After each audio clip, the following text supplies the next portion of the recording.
kwentong inyong maririnig ngayon ay hango sa mga tunay na kwentong katatakutan.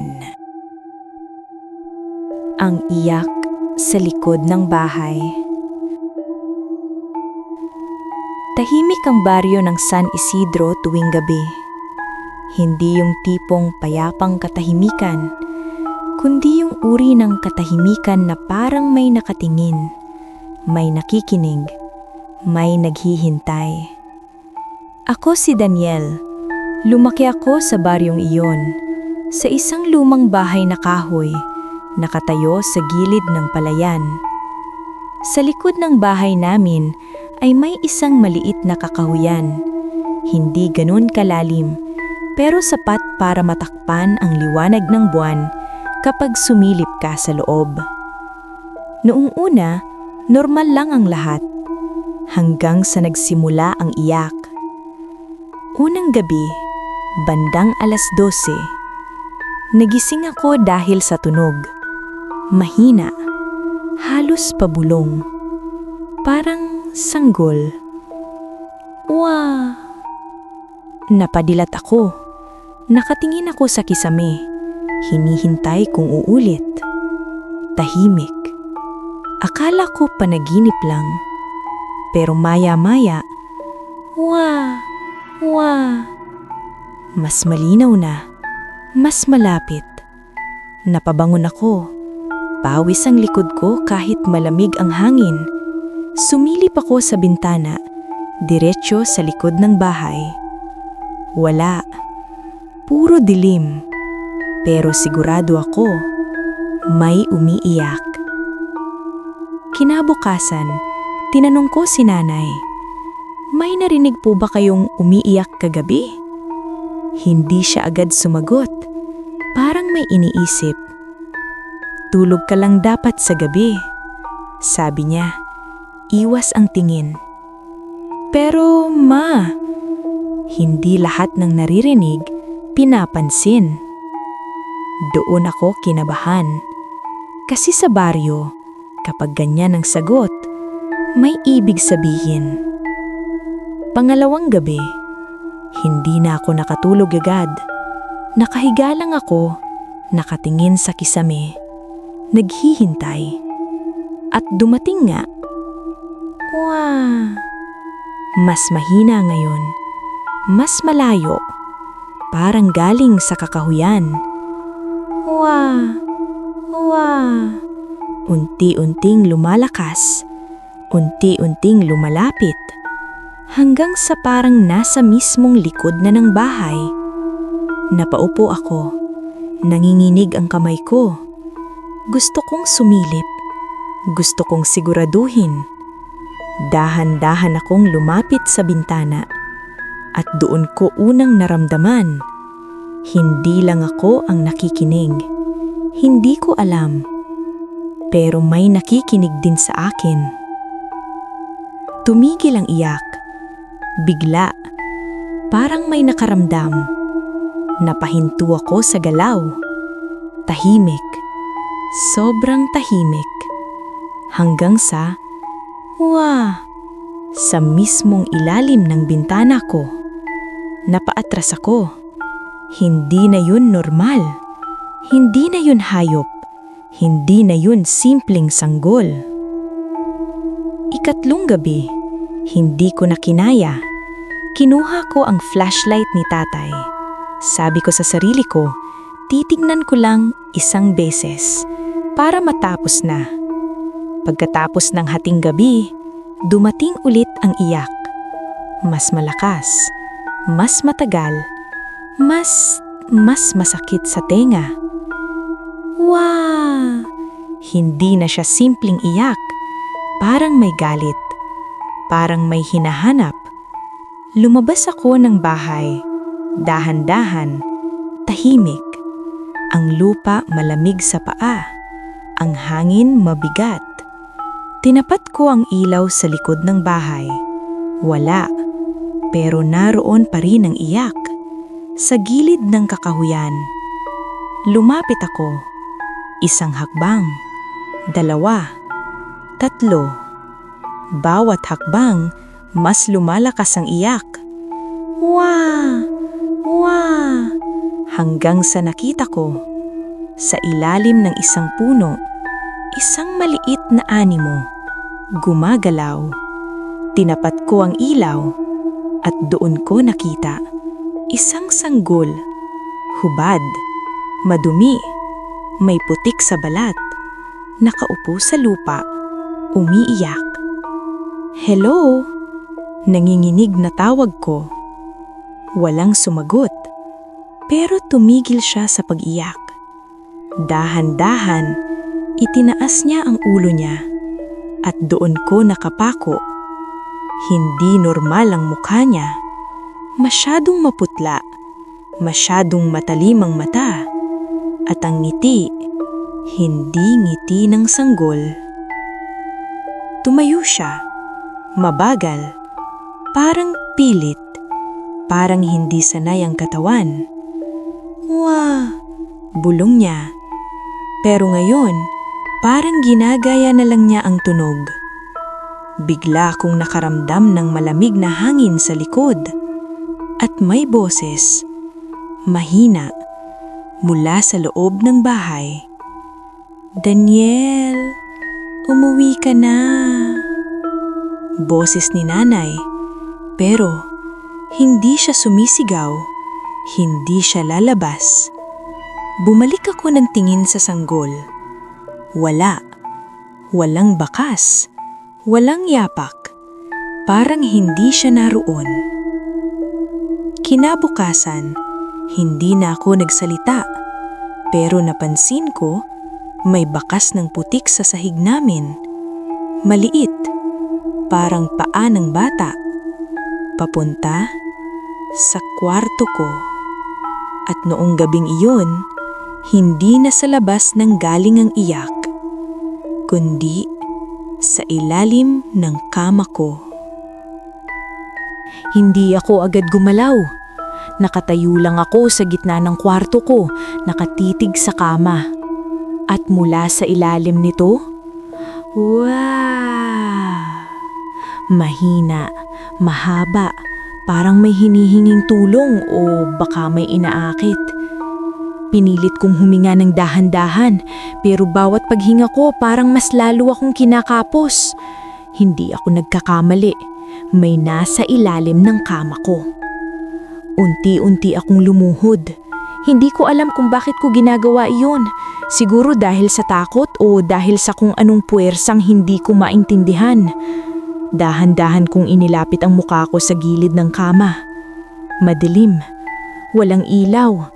Pero ramdam ko, may nakatingin pabalik. Wow! Mas malapit, mas malinaw, parang nasa mismong harap ko na. Kinuha ko ang flashlight, nanginginig ang kamay ko habang tinututo ko ito sa ilalim ng kama. At doon ko nakita. Hindi siya buo, hindi siya parang kanina. Ang nakita ko ay isang maliik na katawan, nakapulupot sa kahoy ng kama. Baluktot ang mga braso, baluktot ang liig, at ang ulo niya, nakatagilid, nakatingin diretso sa akin. Gumiti siya, ngunit hindi gumalaw ang bibig niya. Ang gumalaw, ang mga mata. Bigla siyang gumapang palabas, mabilis, sobrang bilis. Napaatros ako, sumabit ang likod ko sa pader. Hindi siya tumigil, hindi siya nag-atubili. Tumayo siya sa harap ko. Mas malinaw ko na siyang nakita. Ang balat niya parang nababad sa tubig. Ang mga kuko mahahaba, maitim. At ang bibig niya, dahan-dahang bumuka. Wow! Sabi niya, pero hindi na iyon iyak. Ginagaya niya na lang. Bigla niyang inunat ang kamay niya papunta sa akin. Napapikit ako, pero bago niya ako maabot. Daniel! Bumukas ang pinto. Si nanay. Sa isang iglap, nawala siya. Parang usok. Parang hindi siya kailanman naroon. Anong ginagawa mo? Tanong ni nanay. Hindi ako makapagsalita. Nakaturo lang ako sa ilalim ng kama. Lumapit si nanay. Sumilip. Tahimik. Masyadong tahimik. Wala naman, sabi niya. Pero hindi niya ako tinignan. Hindi siya kumbinsido. Ma, may sanggol, naninginig akong sabi. Hindi yun sanggol, sagot niya agad. Mabilis, parang matagal na niyang alam. Umupo siya sa tabi ko. Mahigpit ang hawak niya sa kamay ko. Makinig ka sa akin, sabi niya, mahina pero seryoso. Kapag may narinig kang umiiyak, huwag mong lalapitan. Kapag may nakita kang bata, huwag mong kakausapin at lalong-lalo na. Huminto siya. Unti-unti siyang tumingin sa ilalim ng kama. Huwag mong papapasukin sa bahay. Nanlaki ang mata ko. Pero ma, nasa loob na. Biglang bumukas ang ilaw, kusinang nag-on, at doon namin nakita. Sa salamin, may refleksyon. Hindi lang ako at si nanay, may isa pa. Sa likod namin, nakatayo, tahimik, ang batang iyon. Ngunit sa salamin lang siya nakikita. Paglingon ko, wala. Pagharap ko ulit sa salamin, nandoon siya. Mas malapit, dahan-dahan niyang itinaas ang kamay niya. Itinuro ako at sa unang pagkakataon, nagsalita siya.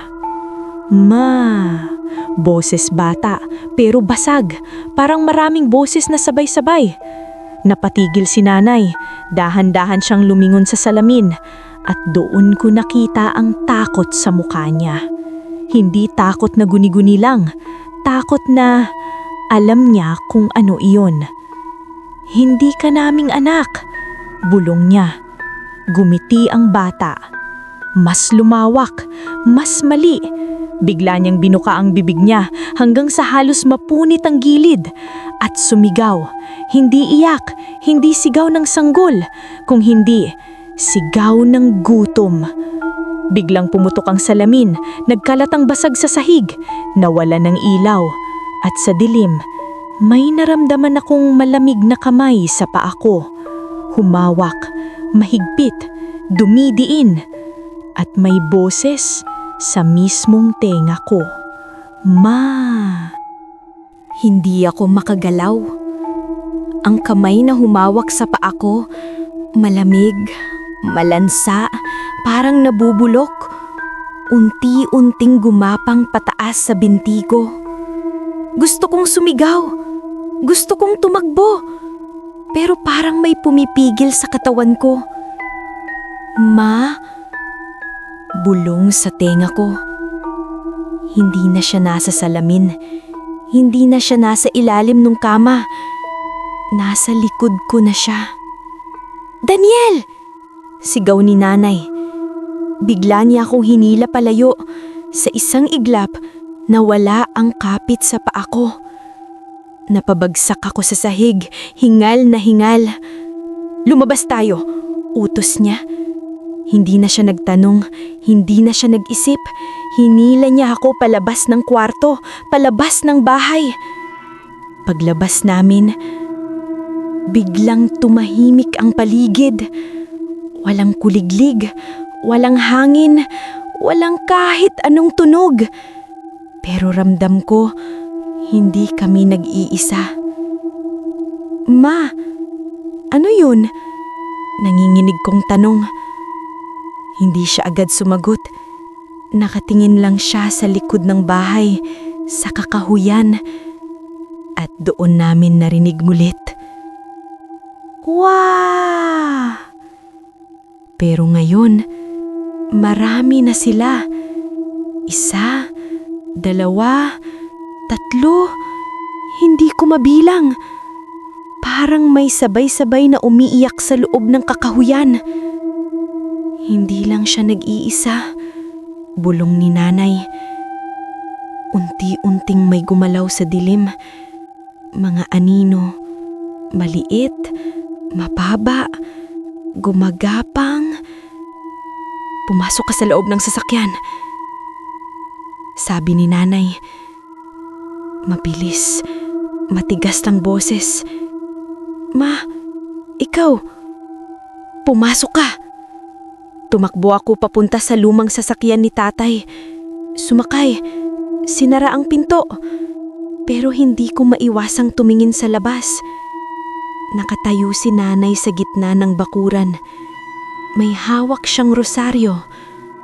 May binubulong. Paulit-ulit. At mula sa kakahuyan, unti-unting lumabas ang mga iyon. Mga bata. Pero hindi normal. Ang iba, walang mata. Ang iba, baluktot ang katawan. Ang iba, gumagapang parang hayop. Lahat sila nakangiti. At sa gitna nila, siya, yung unang nakita ko. Mas matangkad na ngayon. Mas tuwid. Mas tao. Nakatitig siya kay nanay. Hindi na siya umiiyak. "Ma," sabi niya. Napatigil si nanay. Unti-unti siyang lumingon. "Ma," ulit ng bata. Mas malinaw. Mas malambing. "Anak," bulong ni nanay. Nanlaki ang mata ko. "Ma, huwag!" Pero huli na. Isang iglap, nasa harap na siya ni nanay. Hindi tumakbo, hindi lumakad. Bigla na lang nandoon. Yumakap siya. Mahigpit. Parang totoong anak. Saglit. Parang naging normal lang lahat. Parang simpleng ina at anak lang. Hanggang sa narinig ko ang tunog. Kak! Unti-unting umangat ang paa ni nanay sa lupa. Hindi siya gumagalaw. Hindi siya sumisigaw. Ang yakap, nagiging higpit. Nagiging sakal. "Ma," bulong ng bata. Ngunit habang sinasabi niya iyon, unti-unting nagbabago ang mukha niya. Humahaba ang bibig. Lumalalim ang mata. Lumalabas ang mga matutulis na ngipin. At sa harap ko, kinakain niya si nanay. Hindi mabilis. Hindi madugo agad. Kundi mabagal. Pinaglalaruan. Napaupo ako sa loob ng sasakyan. Hindi ko magawang lumabas. Hindi ko kayang tumingin. Pero hindi ko rin kayang pumikit. Isa-isa, lumabasan ng ibang bata. Lumapit. Lumapit. Nakapalibot. At habang nangyayari iyon, sabay-sabay silang nagsalita. "Ma." Paulit-ulit. Paulit-ulit. Hanggang sa maging ingay. Hanggang sa maging sigaw. At biglang, tumahimik. Wala na si nanay. Ang natira, ang bata. Nakatayo. May dugo sa bibig. Gumiti sa akin. At dahan-dahan siyang lumapit sa sasakyan. "Ma," sabi niya ulit. Pero ngayon, direkto sa akin nakatingin. Nanginginig akong umiling. Hindi kita anak. Huminto siya sa harap ng bintana. Unti-unting inilapit ang mukha niya sa salamin at doon ko nakita ang refleksyon ko. Hindi ako nag-iisa. May nakadikit sa likod ko. Maliit, malamig, nakayakap at bumulong sa tenga ko. Ma, patay ang makina ng sasakyan. Walang ilaw, walang takas. At sa huling sandali, narinig ko ulit ang iyak. Pero hindi na sa labas, hindi na sa paligid, kundi sa loob ng dibdib ko. Wah! At doon ko naintindihan, hindi sila basta pumapatay. Namimili sila ng pagong magulang. At ngayong gabi, ako naman. Ito ang Miss Liz Creepy Stories. Matulog ka na kung kaya mo. At kung bago ka pa lang sa ating YouTube channel, huwag kalimutang mag-subscribe para lagi kang updated sa mga susunod na totoong kwentong katatakutan.